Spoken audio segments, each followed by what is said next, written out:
Hello and welcome back to Mellohi, a DSMP podcast. This is episode 52 and today we'll be discussing the recent family drama on the DSMP. As always, we refer to the characters by name and specify when we're talking about the writers.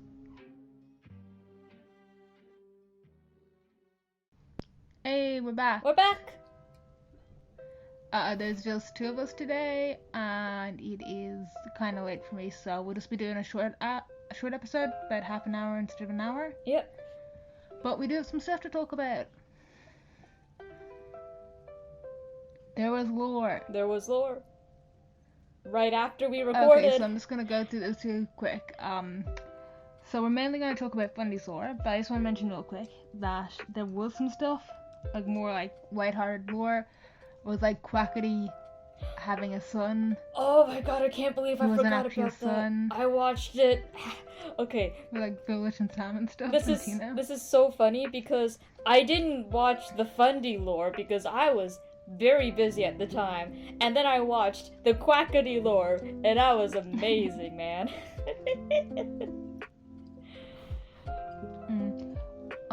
And then a while ago, I think it was after all that happened, Quackity actually tweeted out the word lore, so he might be planning to do something, but currently he's locked out of his Minecraft account, so who knows, maybe he's already recorded some stuff and he just needs to edit it all together or something. That could be the case. Mm-hmm. Or it could just be his new character, Errol. Yeah, Carl actually mentioned wanting to create a new separate character, and also Carl mentioned wanting to do another Tales episode soon, probably over the summer. Soon. I think that's all the other bits of lore stuff that has happened recently. So, Fundy lore. Mm-hmm. Alright, so I've got the recap. I watched this, Snowy didn't, so... Right, so it was Wilbur's stream called Into Pogtopia. I think he changed the name after, but that's like the one at the start. So Eric told him that he could find Nikki in Pogtopia and he wants to go apologize to her, so he goes there, except he finds Fundy there instead, because Eric lied to him.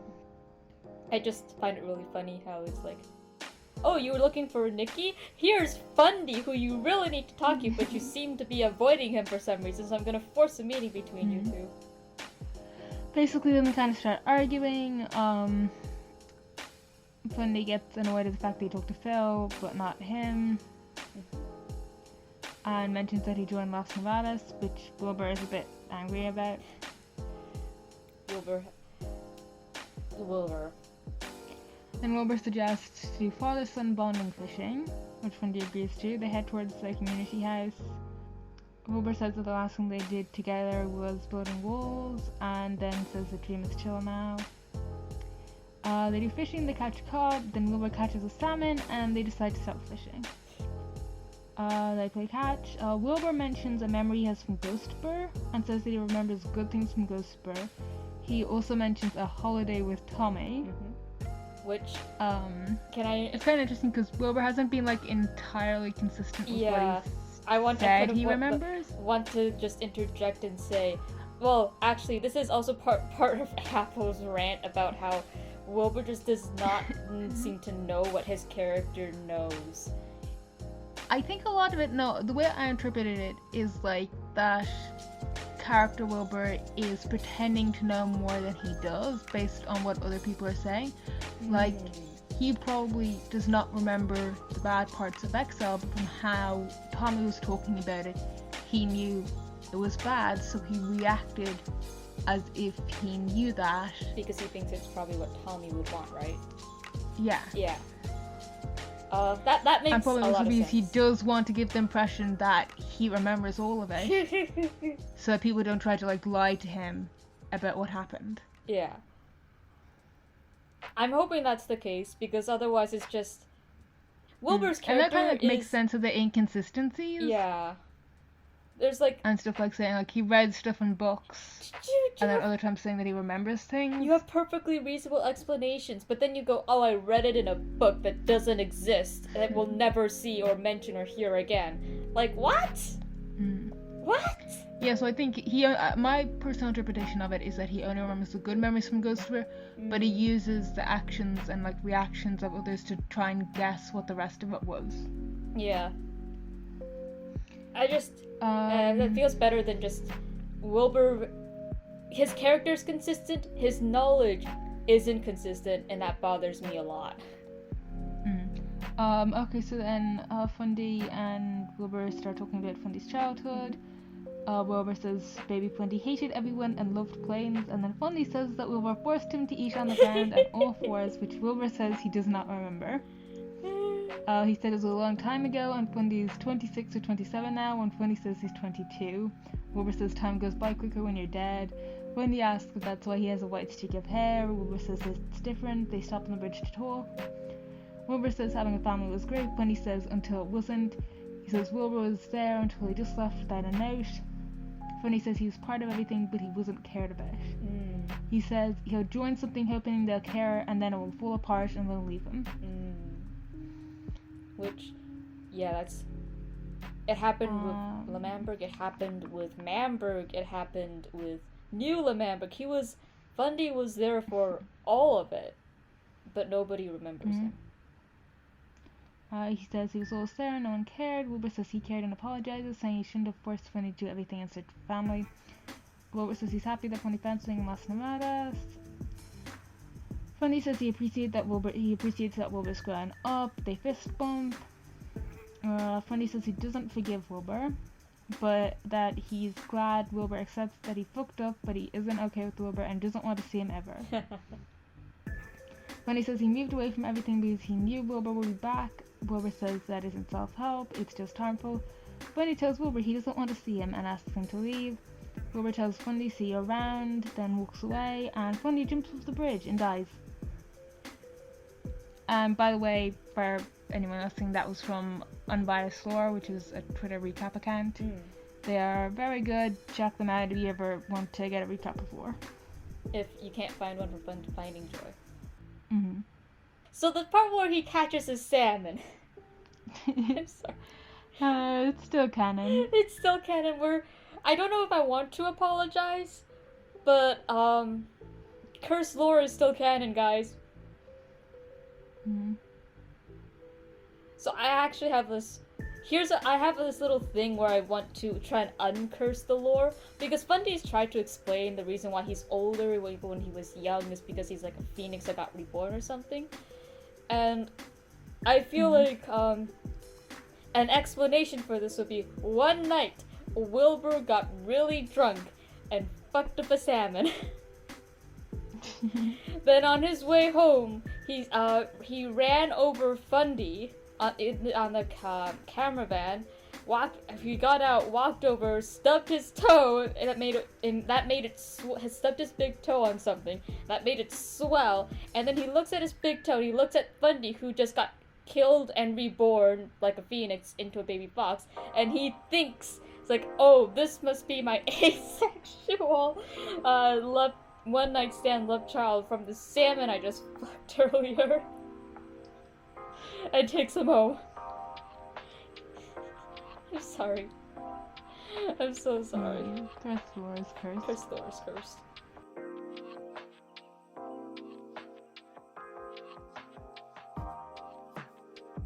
Now on to Quackity Lore. So... You handle this one. Sure. Yeah, it's actually really funny because first we get, during the daytime, DSMP plays lore where it's a tragic, dramatic re-encounter between estranged father and son that ends dramatically and it's a bit depressingly, but also just very, very dramatically. Like, I'm sorry, but killing yourself to get out of a conversation to make a point is kind of... There's a thing here and I don't know what it is. But, yeah. But after entering the nighttime, DSMP lore becomes, totally legitimate son of dead giant casino business owner attempts to legitimize his birth in a court lawyer case, and then people die. I think. Stuff happened. A lot of things happened. It was like a week ago now. Well, almost a week ago now.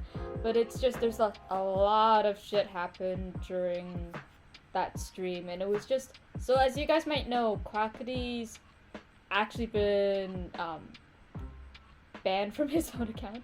He's been logged out of his own How did account that and happen? hasn't been able to like get back in, and I think there was like a 30-day wait or something.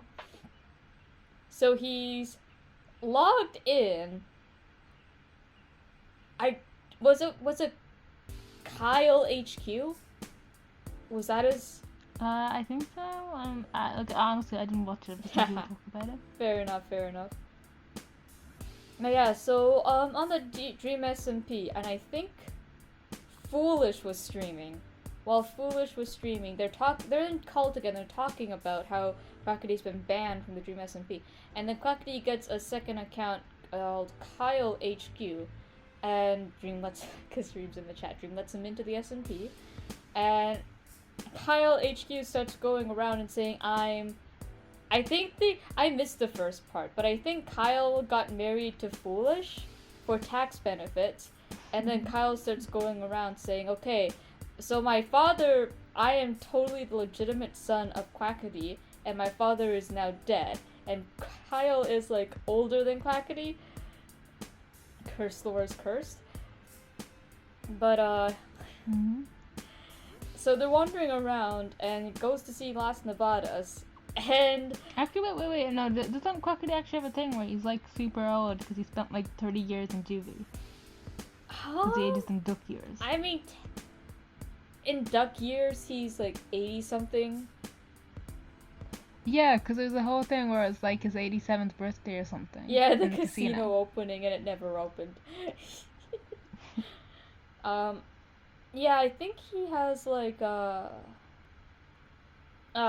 yeah, no, I think he's old in like duck. It's whatever, however old he is in real life in duck years is his age. I think on the Dream SMP. That's how people sort of figured out the whole 87 years old thing in the posters in the casino. Yeah, apparently, but I think Kyle said he was older than. I don't remember anything about that first part. I barely remember anything afterwards. So don't take my word for it. Go watch the stream yourself. It's on Foolish's streams. It's very funny. Tina's also there, and so I think, and Sam is as well.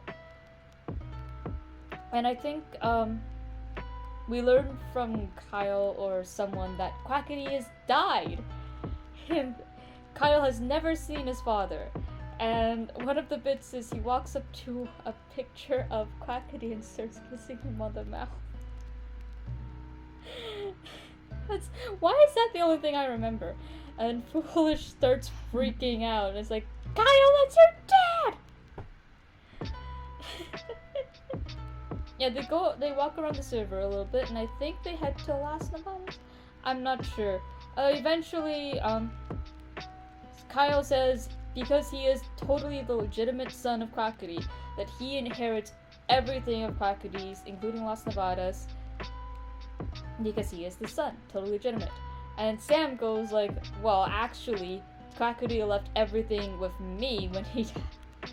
And Foolish says like, no, wait, that's not how it works. You can't just claim to be the son of someone and then gain their inheritance. So they go to court. And they actually used, I think it was Tubbo's courthouse in the sky. They went to court and actually like did a court thing. Foolish and Tina were like, no, Quackity HQ is not the legitimate son of Quackity and should not inherit everything Quackity owned. And Sam was, I think he was the judge again. And Bad comes in. Bad shows up, and he ends up being Quackity HQ's, not Quackity, Kyle HQ's lawyer, saying that obviously he is totally the legitimate son of Quackity and therefore should definitely gain the inheritance.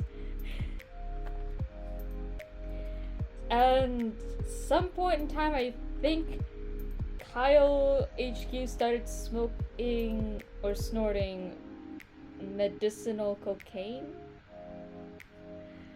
Yeah, it's just what quackity lore is like. This is what quackity lore is like. Quackity lore is like, I love it. It's so great. I think there was another thing he was also eating that wasn't quote unquote medicinal. But like Bad claims that Kyle is taking his prescriptions. Kyle keeps snorting cocaine. Foolish and Tina are yelling at everybody about how like, dude, that's not medicinal. That's just cocaine. And it's a whole mess. At one point in time, blonde Quackity shows up, who claims to be Quackity's ghost. And says that it tries to claim that Kyle HQ is indeed Quackity's legitimate son. Sometime in the middle of this, as it's going on, Tina roasts the shit out of Quackity, and it's great. I'll have to try and find that. It's the part where she goes like, "Do you see this man? He had 2 fiancés and couldn't keep either of them." Something like that. And Quackity tried to defend himself. Hey! And just silence afterwards, because he can't. No, that's probably my favorite part of the whole stream, honestly. Tina roasting the shit out of Quackity. The end of the... Oh god, man, we've talked about all the heel lore. Yeah. At the end of it all, they decide, Sam comes to the decision that Kyle HQ is not Quackity's legitimate son and so does not get the inheritance. And instead that Sam gets all the inheritance from Quackity. And then Foolish realizes, like, he asked Kyle if the marriage is still real, and Kyle's like, oh yeah, it's definitely real. Sam is like, yeah, it's definitely real. Tina's like, yeah, it was definitely real. You're not married to him. And then Foolish realizes, like, wait a second, we got married for tax benefits. Why was I arguing against your inheritance? I could have gotten part of Las Nevadas. And they're like, yeah, you really could have. You don't know why you were so against him inheriting everything. Eventually Kyle logs out and I think they box up the area he was in, and no wait, either Kyle logs, someone dies, someone jumps off the building and dies. It was not Blonde Quackity, because Blonde Quackity dies from an overdose on whatever the fuck Sam gave him. It was some sort of like, I think it might have been weed nip. Like, favorite part about prison lore. No. So I think it might have been. Oh wait, the theory that Sam's just growing weed in the prison. Yeah. I remember that theory. That's a good theory. Yep. I think it was Kyle HQ who... like, he's just doing weed while Team's getting tortured by Quackity. Yeah. The courtyard, can't go to the courtyard because it's his weed growing garden. No. I think it was... He's the one he gets to save his legal or not. Yes. I think it was Kyle who... He'd be like, I'm willing to let someone get tortured, but also I'm gonna legalize weed. Yeah, so I think Kyle filled in and they boxed up the area where he died. Like, actually, you know what? I might actually put this meme in, like, one of the promotional ones for this episode. Ooh. But what the meme is like, character Dream and character, Sam fans are like the same hat meme, and I'm just here wearing so many hats. Same hat. Well, it depends on the flavor of character Sam fans, right? Yeah. And like, obviously there's plenty of character Dream fans that don't like character Sam. Yeah. But then just like, there's the overlap. Yep. Where we're both just like looking at them both and going, you're messed up and I like that. Basically. I think it was Kyle who died when when he loses, he just jumps off and dies. Or like, I think he digs underneath himself and just falls down and dies. And then, something boxing up the area he died in. Blonde Quackity coming out and say like, so yeah, I was a paid actor from, what was those website? Fiverr? I'm a paid actor. Who's gonna pay me? And then Sam gives them some sort of drug. And it gets them high. And Sam says like, I gave it to Ant once, and Ant was out for the entire week. That's the reason Ant took a day off during the prison break. Actually, wait, do you want to talk about the MCC prison lore? In a second. I think, yeah, so what ends up happening is, Blonde Quackity, they convince Blonde Quackity that Kyle is inside this box, and so Blonde Quackity is just standing in front, like, hey, are you gonna pay me? Are you gonna pay me? Are you gonna pay me? And then sometime later, they drown in the water. End stream. No. But I think that's more or less the end of the whole.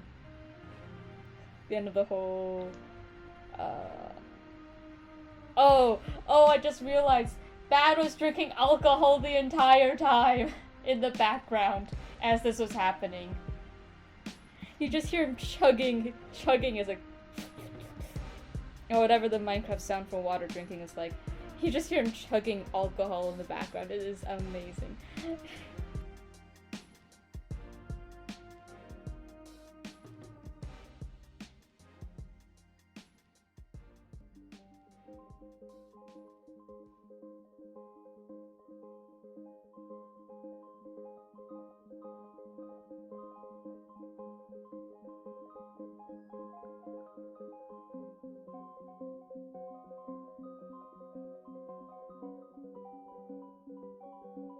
Welcome back to the Mellohi Spotlight.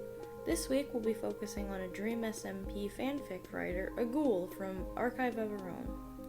Agul is the writer of multiple fairly length Dream SMP fanfics, usually centering around the Dream Team, the Munchie Crew, Quackity, and Carl.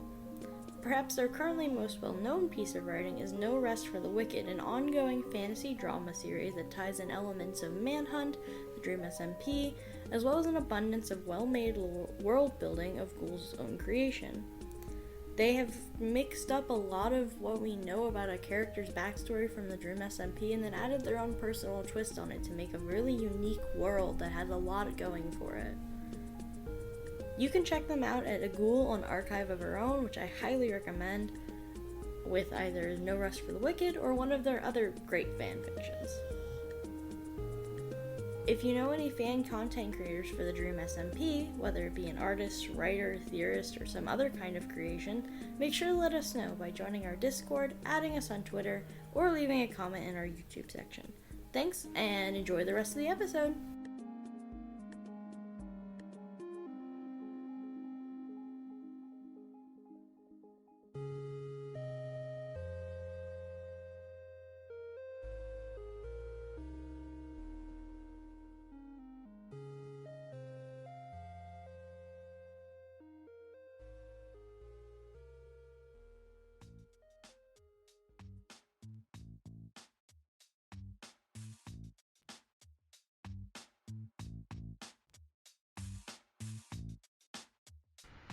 Now, something else that happened just a few days ago, actually, on MCC practice server, on Tina's stream.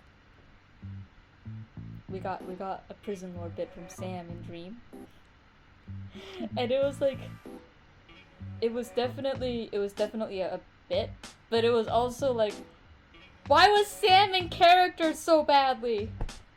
I just kind of want to cry. I think the entirety of Dribbler Cord just started frothing at the mouth as it was happening.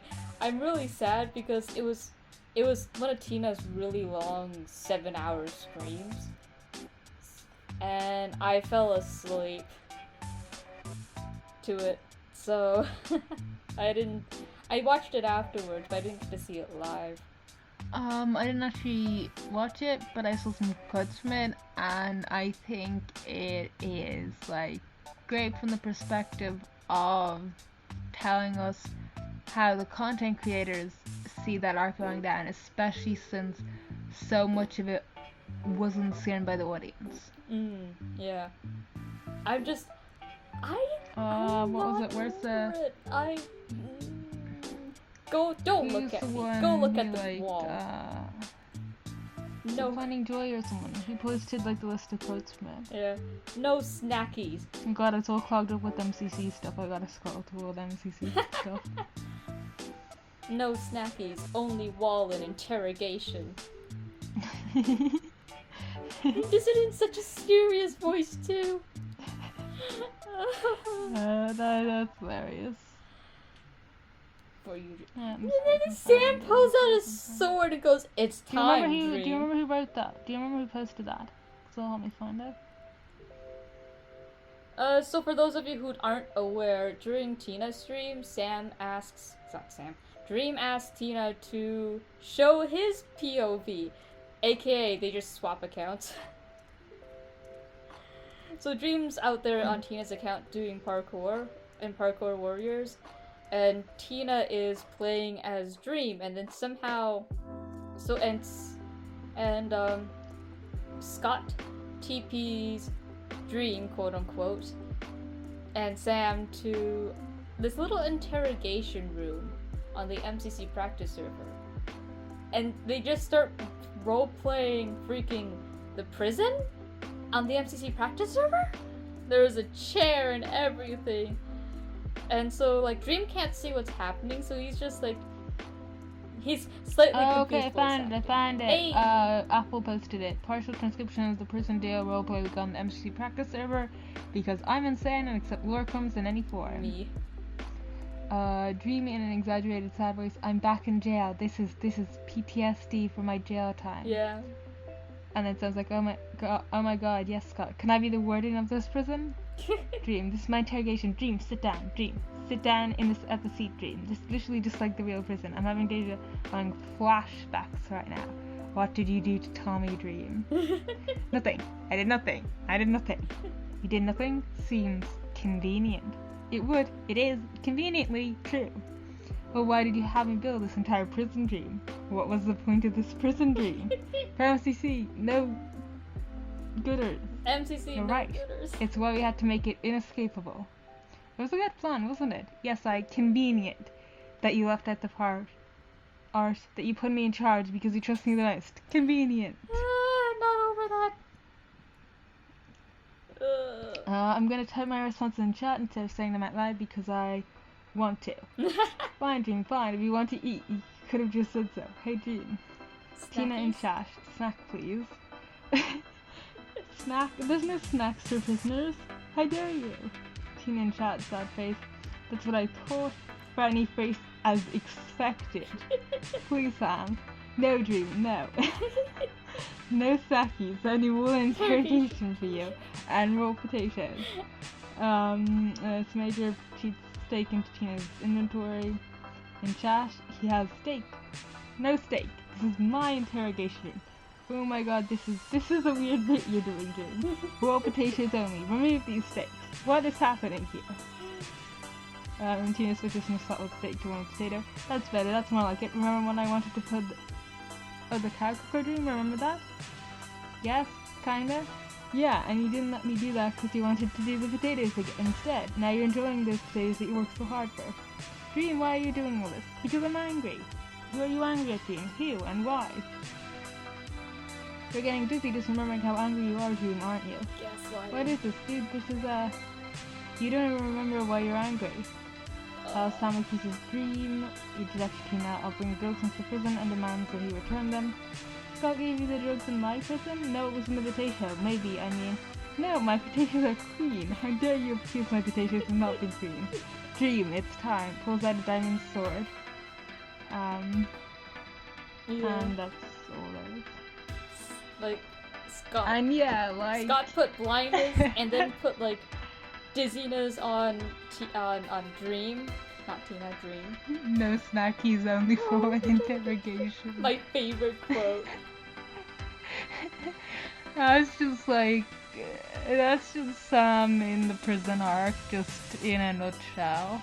Basically, like, yeah, it's not canon, but like, it basically represents what It's has basically happening. like the writers of the story are like writing a crack fan fiction. You can still tell. It is. They're writing a fan fiction of their own work. Yeah. Ugh. But basically, like, how Sam is acting there is like based on how he Representative. sees character Sam in his head. Yeah. I feel like it's And same with Dream for the bits that were Dream and not Tina. Snackies. Yeah, no, I feel like it was representative of what character Sam is like in the actual prison lore. Obviously, Mhm. some parts are a little less. No snackies, only more than interrogation. But like the insistence on how no steak, only potatoes. It's my prison. My potatoes are clean. You're so angry that you're getting dizzy, aren't you? You don't even know why you're angry. And the whole part where he's like digging into remember how I wanted to get that cow cooked before you Dream, huh? But you insisted on potatoes, which is literally something we hear happening in canon. It's just Dribbler went crazy. Dribbler started frothing at the mouth. It was true. Oh, and also the sword thing. And the sword thing, what do you mean by it's time, Dream? Why did you fade to Black Bear? Yeah, like this reminds me of like the whole Warden's Willbreaker thing. I know! I will forever not forgive anyone who's... this is lighthearted, of course. Not forgive anyone who ever said that Sam wasn't fucking beating Dream in that prison. I don't think he ever went in with, like... I don't think in his head he went in with the intention of beating or hurting Dream. I think in his head he went in with the thought of, I am punishing Dream for something he did. Or will do. I think that's how character Sam would see it as. But like, I do think character Sam got physical with Dream in the prison, even in the early days. And like, I will never forgive people who say that Sam didn't do anything to Dream. That wasn't like just plain old neglect or starvation during the prison. The prison drives me nuts. Character Sam drives me nuts. Content creator Sam and his reactions to various character Sam animatics in the prison drive me nuts. We are very normal about this, guys. Alright, so we did this for about half an hour, so do you want to just finish up? Did we get any answers for the last question of the week? Did we get any answers? Did we post it? Did I forget to post it again? I think we might have forgotten to post it again. Oh yeah, that was like... Okay, I'm gonna post it in the Discord, and we'll see you next week, because I just keep forgetting. Oh, this is very funny. The last thing that was posted there was like 10 plus days ago, man. Over 2 weeks ago. That's so sad. So remember. By the way, anyone listening to this, if you want to join the Discord server, you do have to put down an introduction so we can make you a server member and let you in fully. Yep. Just to make sure you're not it's like just an extra a bot. precaution. Yeah. Verify that you're a real life person. If you look down and you see hands and arms and legs, you are a real life person. Yeah, like you don't have to say much. What's it?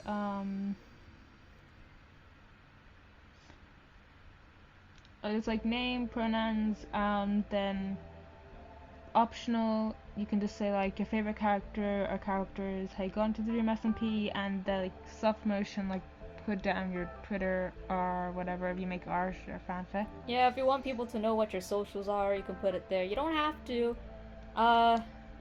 Yeah, the only real mandatory things are name and pronouns. Yeah. Like, what do you want us to call you? How do you want us to refer to you? But we do appreciate the other ones, especially because it does make it easier to tell if you're a bot or not. Yep. It'd be really funny alright, if a so bot yeah, had a that's us. Twitter account. No. Alright. Oh? Bye. See ya. No questions? Oh, are we just repeating our previous question of the week? Yeah, just the last one, like, who do you think's, like, the best political leader on the Dream SMP? Oh, yep. I still say Schlatt. Schlatt's the best political leader. Yeah, I'm kind of leaning towards agreeing with that. Schlatt or Although, like I Carl, said they're pretty before, I think decent. Carl is in the running because he just hasn't done much. But the stuff he's Like, done he is hasn't pretty done anything, good. really done anything good except for, like, building Kanoko. But he hasn't done anything bad either. Well, most of the other political leaders have done bad stuff. Tubbo developed nukes. Tubbo lost a nuke. I'd say that Tubbo had, like, the potential to be a good leader with Milo Manberg, but the situation just wasn't right for it. Yeah, he kind of... Like, if he'd had time and wasn't just thrown immediately into a new crisis, I think he could have done it. Well, but also... But he didn't really get that chance. His cabinet were kind of assholes to him. And his Yes, also the decision-making. cabinet were assholes. Yeah. Alright, bye. See ya. Goodbye!